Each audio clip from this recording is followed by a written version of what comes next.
Jerusalem's old city, the Temple Mount, and the Mount of Olives all share common bonds. In addition to biblical significance, they're all in the part of the city Palestinians want as their future capital. Scripture says Jerusalem is a city set on a hill. And we are standing on the hill, the Mount of Olives, and we are overlooking the Temple Mount. Beautiful vision here of the old city, and behind it, the new city. Chaim Silberstein, founder and president of Keep Jerusalem, believes the city must remain united. We spent a day looking at Jerusalem from different angles to understand its complexity. This is a city that's ensconced in geopolitics, in divisiveness, both within the Jewish people and certainly the Arab nations against the Jewish people. Jerusalem has been conquered more than any other city in history, yet it's been the only capital the Jewish people have ever known. Still, the world refuses to recognize it as Israel's capital, even though it's mentioned more than 640 times in the Old Testament and not once by name in the Quran.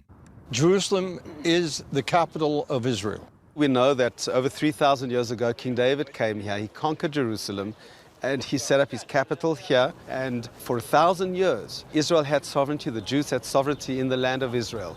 A pocket of Jews remained in Palestine, in Israel, throughout the centuries. But we only saw a real return of the Jewish people in the last 150 years or so. And today, when we look at Jerusalem, we see Jerusalem built up.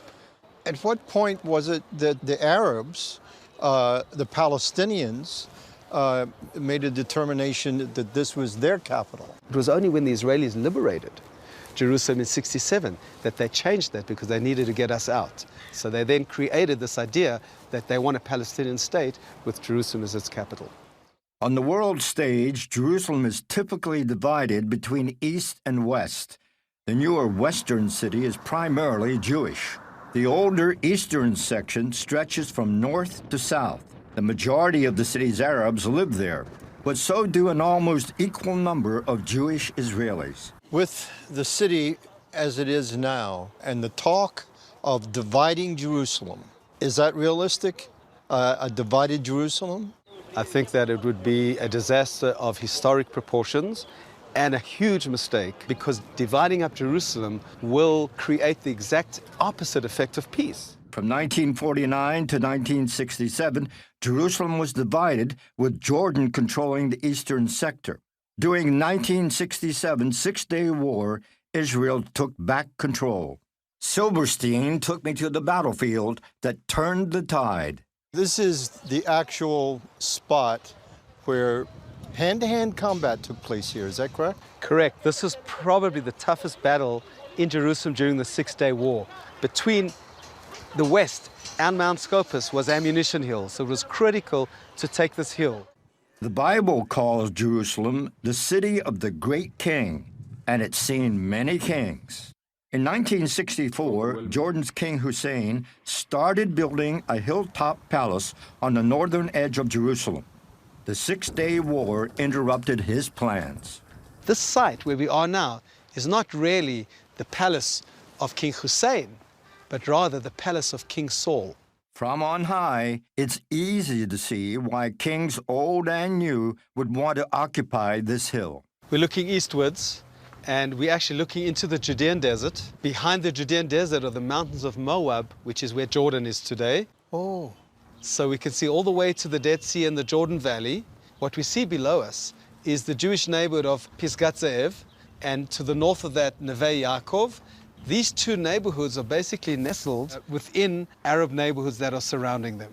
If we would cut off Jerusalem and say everything to the left of this line would be Palestine, 90,000 Jews living in these two neighborhoods would find themselves in Palestine. How can you divide them when they're so integrated?